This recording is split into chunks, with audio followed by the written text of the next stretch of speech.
Voice of Indonesia. Dari Indonesia untuk dunia. Ya, terima kasih masih bersama Skarsari, dan di program kali ini, Ranah Diplomasi, kita akan mendengarkan berita diplomasi dari Riyadh, Arab Saudi. Yang mana beberapa hari lalu, KBRI Riyadh menyelenggarakan Iftar Buyer Gathering, acara buka puasa bersama para importir Arab Saudi yang menerima penghargaan sebagai importir berkinerja dari Kementerian Perdagangan Republik Indonesia.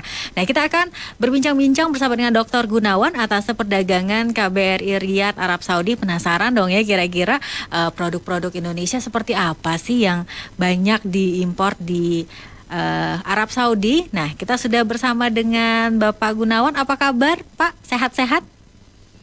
Alhamdulillah, Mbak. Baik-baik semuanya. Alhamdulillah. Bikhair. Terima kasih sudah bersama dengan Voice of Indonesia. Dan ini saat ini di Riyadh juga nuansanya masih hari ke-6 berpuasa ya. Pastinya masih semangat dan semakin terasa ya bulan Ramadannya di sana ya, Pak.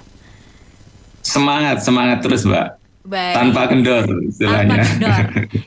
Baik, Pak Gunawan, ini kan KBRI baru saja menyelenggarakan Iftar Buyer Gathering ya, yang mana ini ada importir-importir terpilih. Nah, ini apakah merupakan kegiatan yang selalu dilaksanakan secara tahunan, dan apa sih tujuan dari kegiatan ini?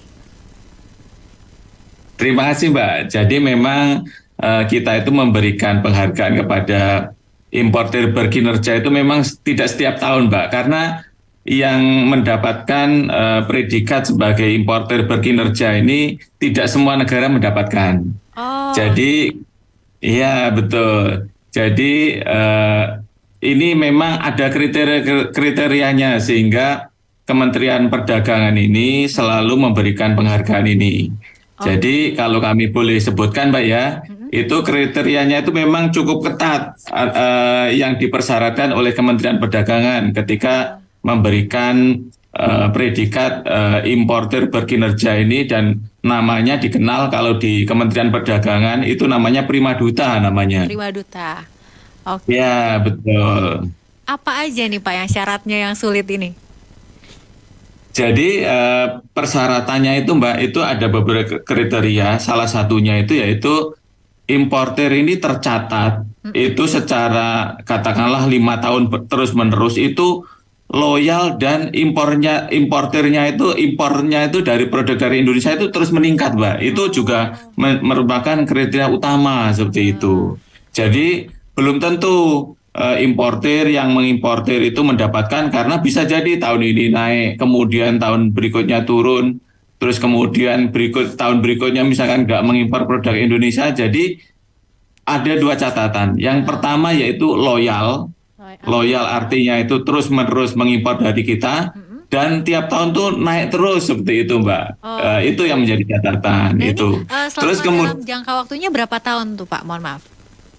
Ya minimal kita evaluasi itu minimal 5 tahun seperti itu. Namun kalau misalkan ternyata lebih dari 5 tahun itu ternyata kriteria terus menaik, itu menjadi kriteria juga seperti itu.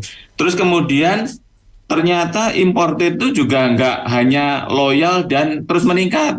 Ternyata di negara akreditasi misalkan ikut mempromosikan produk Indonesia, itu sangat penting di sini. Jadi selain mengimpor, loyal juga ikut bagaimana mendorong agar produk-produk Indonesia itu terus dikenal di negara akreditasi atau di negara mitra dagang seperti itu, Mbak. Dan ini kami rasa juga kan effort lebih seperti itu bagi importer, karena itu cost juga, terus kemudian ada effort lebih yang harus dicapai oleh si pihak importer. Terus kemudian yang ketiga, Mbak, itu juga katakanlah kalau misalkan si importer ini memberikan nilai tambah, itu juga lebih baik seperti itu. Apa yang dimaksud dengan nilai tambah? Misalkan si importer ternyata nilai tambahnya yang mempromosikan itu juga mengambil misalkan tenaga kerja dari Indonesia, itu jauh lebih baik. Karena kan di sini ada semacam tidak hanya barang yang masuk ke negara akreditasi, tapi juga ada jasa di situ, dan diharapkan jasa ini dalam bentuk tenaga kerja profesional atau tenaga terdidik seperti itu. Ataupun si importer itu memberikan nilai tambah lainnya, misalkan diimpor dari Indonesia itu bahan baku, misalkan bahan baku tepung, misalkan ternyata di negara akreditasi si pihak importer itu mengolah menjadi aneka macam kue yang memiliki nilai tambah, itu jauh lebih baik. Dan yang terakhir itu Mbak, itu bisa jadi produknya itu unik. Jadi yang diimpor itu tidak semuanya sama, misalkan makanan minuman, misalkan ada perusahaan A katakanlah selama ini mengimportir secara annual itu ya katakanlah makanan dan minuman. Ternyata katakanlah si pihak importer itu memiliki inisiatif, katakanlah makanan dan minumannya misalkan kalau biasanya misalkan impor CPO misalkan, ternyata yang diimpor itu bukan CPO-nya tapi produk turunannya, misalkan kosmetik atau produk turunan yang memiliki nilai tinggi, itu jauh lebih memiliki added value atau memiliki nilai tambah yang lebih baik gitu Mbak. Dari sisi penilaian pemerintah terhadap Prima Duta ini itu Mbak. Oke, baik. Nah ini kalau di Riyadh sendiri ada berapa penerima penghargaan Prima Duta yang kemudian kemarin ikut berpartisipasi Pak? Jadi ini Mbak, sebenarnya di Saudi Arabia Mbak ya, secara keseluruhan itu kami mencatat itu sejak tahun 2015 itu kita memang sudah mulai Mbak, meskipun Prima Duta itu sudah lama sebenarnya digaung-gaungkan oleh pemerintah untuk mendorong agar buyer di luar negeri itu memiliki yang kami sebutkan tadi, loyal dan terus meningkatkan produk Indonesia. Kami mencatat Mbak, di tahun 2015 itu Saudi Arabia itu sempat mendapatkan penghargaan itu 3 buah Mbak. Oh, 3. 3 buah. Terus kemudian tahun 2016 itu 3 buah juga. Terus kemudian tahun 2017 sempat turun nih, sempat turun dan memang pada saat itu memang kinerja ekspor kita juga turun di situ. Okay. Terus kemudian tahun 2018 itu kita mendapatkan 3 juga. Terus kemudian tahun 2019 itu kita mendapatkan 4. Baru di tahun 2022 Mbak, tahun kemarin itu kita melonjak naik besar. Kita mendapatkan 6 perusahaan yang mendapatkan Prima Duta ini Mbak, seperti itu. Dan kalau untuk bidangnya Pak, apakah ini cukup beragam? Kebetulan Mbak, di Saudi Arabia itu kita itu yang kita ekspor ke Arab Saudi itu termasuk kategorinya itu produk-produk yang memiliki added value yang tinggi, atau kriterianya itu termasuk jenis-jenis industri manufaktur seperti itu, bukan komoditi, katakanlah raw material seperti itu. Jadi dari catatan kami itu perusahaan importer mobil seperti yang terbiasa mengimpor Toyota, terus kemudian dalam bentuk Avanza, Innova, Ras, Fortuner itu sering mendapatkan Mbak itu Mbak.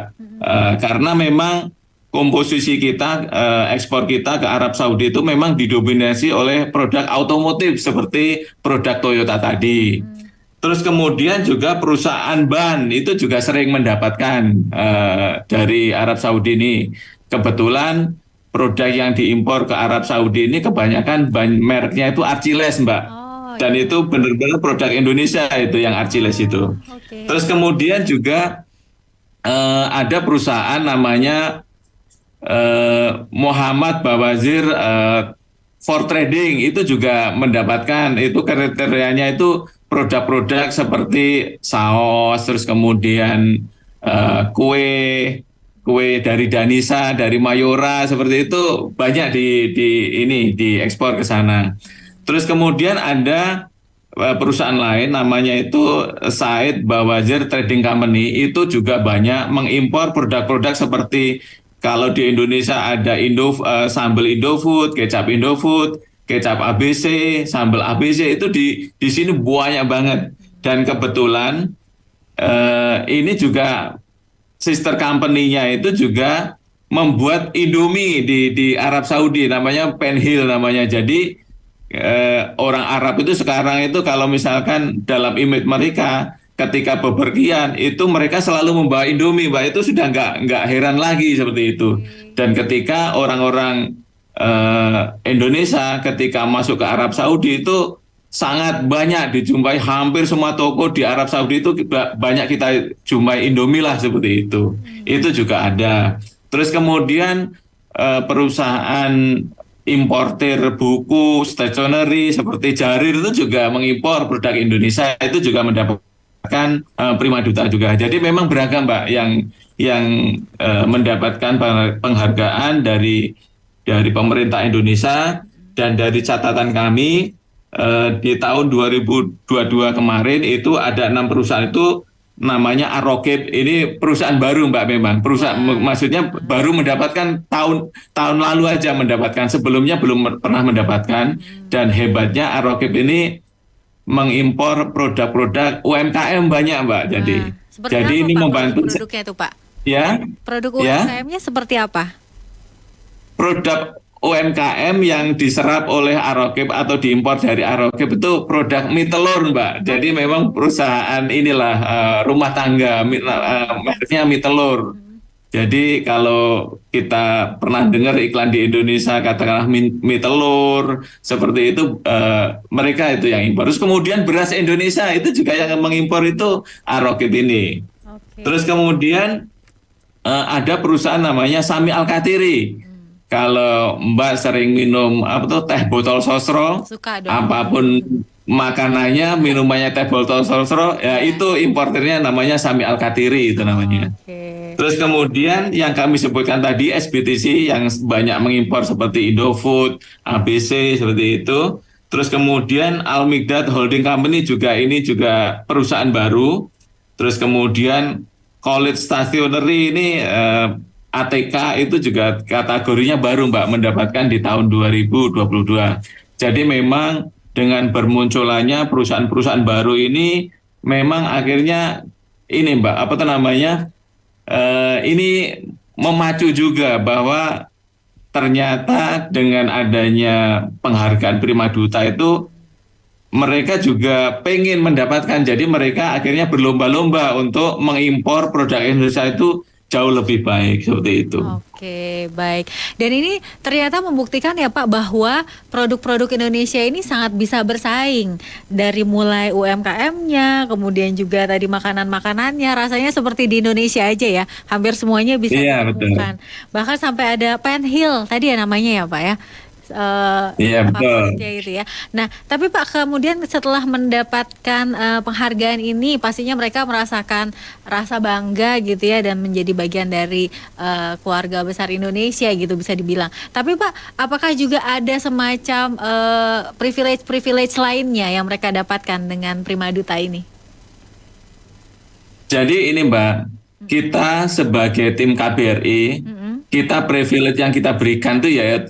Kita itu ini Mbak, membantu mereka Mbak, apa kesulitan-kesulitan yang dihadapi kita selalu dengarkan, terus kemudian kita bantu dari sisi teknis maupun non teknis Mbak. Contohnya misalkan seperti ini, baru-baru kali ini kami bertemu dengan pemilik perusahaan Arokip, beliau itu menyampaikan bahwa mereka itu sangat senang Mbak, intinya mengimpor produk Indonesia, karena produk Indonesia itu contohnya beras saja Mbak, itu awalnya tuh mereka mengimpor hanya 1 kontainer sekitar 35 ton. Dan ternyata ketika dilempar ke pasaran itu ternyata cepat habis gitu loh, beras dari Indonesia itu. Artinya apa? Di sini demand-nya sangat banyak, yang menyukai juga banyak. Namun sayangnya packaging-nya masih lemah, misalkan gampang robek atau seperti itu kita sampaikan Mbak. Kita sampaikan melalui pemerintah, melalui dunia usaha, sehingga waktu ini mendatangkan impor yang kedua ini packagingnya sudah diperbaiki, sudah kuat dan sudah bagus, desainnya sudah bagus. Dan sebagai informasi, kalau pertama kali mengimpor hanya sekitar 1 kontainer atau sekitar 35 ton, sekarang impornya sudah 4 kontainer atau 140 ton atau meningkat 4 kali lipat seperti itu. Dan diharapkan nantinya bisa meningkat 4 kali lipat, meningkat 8 kali lipat, dan akhirnya memang bisa jadi nanti beras Indonesia mudah dijumpai di Arab Saudi, seperti itu harapan kita. Oke. Itu Mbak. Baik. Nah, ini Pak, apakah dengan adanya kenaikan di tahun 2022 ini, apakah ada kaitannya juga ya dengan Joint Feasibility Studies ya atau JFS dalam rangka kerjasama Gulf Cooperation Council ini? Apakah ada kaitannya dengan kemitraan RI dan Arab Saudi? Iya, betul Mbak. Jadi memang kita mengupayakan Mbak agar produk-produk Indonesia itu nggak hanya mudah dijumpai Mbak, tapi kalau bisa membanjiri Mbak, seperti itu. Iya, oke. Lah bagaimana agar produk-produk Indonesia itu bisa membanjiri? Ya tentunya ada cara-cara kita melalui perundingan perdagangan internasional seperti itu Mbak. Dan apa dalam perdagangan internasional yang kita bahas? Pertama, kita mencoba Mbak bagaimana nantinya ada tarif yang mulai tahun 2016 ini awalnya nol Mbak di Arab Saudi. Namun dengan adanya Saudi Vision ini ternyata Saudi Arabia itu juga melakukan transformasi dan tarif itu rata-rata sekarang sudah hampir di atas 5% Mbak. Bahkan untuk produk-produk furniture itu bisa nyampe 20%. Dan produk-produk yang mengandung gula itu malah 50%. Karena memang pemerintah Arab Saudi itu sangat konsen Mbak dengan kesehatan masyarakatnya seperti itu. Kalau misalkan ternyata barang-barang yang diimpor dari seluruh dunia termasuk dari Indonesia itu banyak mengandung gula, itu nanti dikhawatirkan pemerintah Saudi itu banyak menanggung asuransi untuk penderita diabetes seperti itu Mbak. Jadi pemerintah juga berusaha hemat seperti itu. Jadi karena kesehatan di Arab Saudi di cover oleh pemerintah Mbak. Jadi kalau misalkan nanti ternyata banyak penduduknya itu banyak terkena diabetes, artinya kan juga pemerintah banyak mengeluarkan biaya untuk pengobatan bagi penderita diabetes seperti itu Mbak. Terus kemudian untuk cukai rokok dinaikkan hampir 100%, itu juga tujuannya untuk masalah kesehatan juga. Lah, dengan adanya perundingan itu ya tentunya dengan produk-produk yang terpilih untuk dibahas di perundingan itu nantinya katakanlah tarifnya misalkan di bawah 3% kan akan lebih kompetitif seperti itu Mbak. Apalagi Indonesia bisa pioner di sini, bisa melakukan perjanjian perdagangan dengan Arab Saudi, terlebih dengan GCC. Misalkan negara-negara lainnya itu katakanlah tarifnya masih di atas 5% dan Indonesia mendapatkan di bawah 3%, tentunya produk-produk Indonesia lebih kompetitif. Kalau lebih kompetitif artinya lebih murah dan masyarakat Arab Saudi yang memiliki purchasing power yang tinggi tentunya kan bisa membeli barang Indonesia lebih banyak seperti itu. Kalau bisa membeli barang Indonesia lebih banyak, maka nanti barang-barang kita akan membajari Arab Saudi dan devisa kita juga akan meningkat seperti itu Mbak. Harapan terakhirnya seperti itu. Kalau misalkan devisa kita meningkat, tentunya juga akan berdampak pada kita juga Mbak, seperti itu. Oke, dan ini memang untuk kinerja ekspornya ini nilainya memang semakin bertambah ya Pak, nilai semakin naik dari tahun ke tahun. Jadi alhamdulillah Mbak, jadi di akhir tahun 2022 itu total perdagangan kita itu sudah menembus di angka 7 miliar US dollar. Di tahun sebelumnya, di tahun 2021 itu hanya sekitar 5,5. Artinya ada peningkatan yang sangat signifikan Mbak di sini Mbak. Dan di tahun 2022 juga ini ekspor non migas kita itu sudah tembus di angka lebih dari 1 miliar US dollar. Dan itu lebih peningkatan itu jauh lebih dari 30% Mbak itu Mbak. Artinya apa? Dengan upaya-upaya ini diharapkan ekspor kita itu ke Arab Saudi memang meningkat. Kemudian Saudi Arabia predikatnya sebagai importer nomor 23 bisa naik katakanlah masuk 10 besar. Apalagi kalau kita lihat bahwa Indonesia dengan Arab Saudi kan punya hubungan batin yang kuat Mbak. Kalau kita lihat jamaah umroh kita itu banyak. Jamaah umroh kita itu lebih dari 250.000 per bulan Mbak. Kemudian jamaah haji kita itu dalam setahun tuh lebih dari 221.000. Mukimin kita lebih dari 350.000. Artinya apa? Dengan jumlah masyarakat Indonesia yang sangat banyak di di Arab Saudi itu merupakan captive market yang sudah ada, seperti itu. Kalau marketnya sudah ada, makanya potensi ekspor kita tentunya menjadi sangat potensial, menjadi sangat besar, sehingga itu akan menambah pendapatan kita kalau ekspor kita ke Arab Saudi semakin meningkat gitu, Mbak. Oke, baik. Ini dari sharing-sharing ini kita jadi tahu nih, ternyata kalau kita ke Arab Saudi nggak perlu takut karena di sana sudah ada beras pulen wangi barangkali ya, yang nggak hanya disukai oleh jamaah umroh, tapi barangkali juga masyarakat Arab Saudi di sana juga ikut menikmati ya rasanya pulennya dan juga keunikan dari produk-produk Indonesia lainnya. Bahkan ada UMKM juga. Ini seru banget bisa mendengarkan bincang-bincang dan juga sharing bersama Pak Gunawan. Nanti kita bisa sharing lagi di lain kesempatan ya Pak Gunawan. Mungkin terakhir closing statement untuk harapannya. Jadi ini Mbak, pemerintah kita sekarang itu memang berupaya keras Mbak. Bagaimana kita itu bisa melakukan hubungan perundingan perdagangan bebas dengan Arab Saudi, dengan GCC. Bagaimana kita bisa mengurangi hambatan-hambatan perdagangan Mbak. Bisa memberikan kesempatan kepada UMKM untuk dapat ekspor, UMKM untuk bisa naik kelas, seperti itu.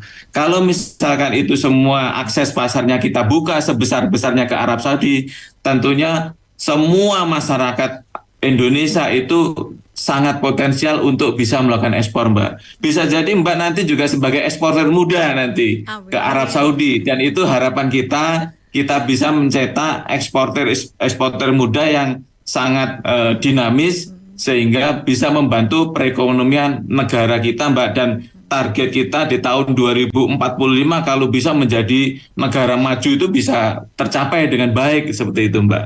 Okay. Itu closing kami terakhir. Baik, ini jadi semakin semangat nih ya yang pendengar di dalam negeri juga pengen bisa UMKM-nya siapa tahu juga tahun depan atau tahun yang akan datang juga bisa nih ada di Arab Saudi. Sekali lagi terima kasih Pak Gunawan dan pendengar Voice of Indonesia. Itu tadi Dr. Gunawan atas perdagangan KBRI Riyadh Arab Saudi. Terima kasih, selamat kembali beraktivitas. Salam untuk teman-teman di sana.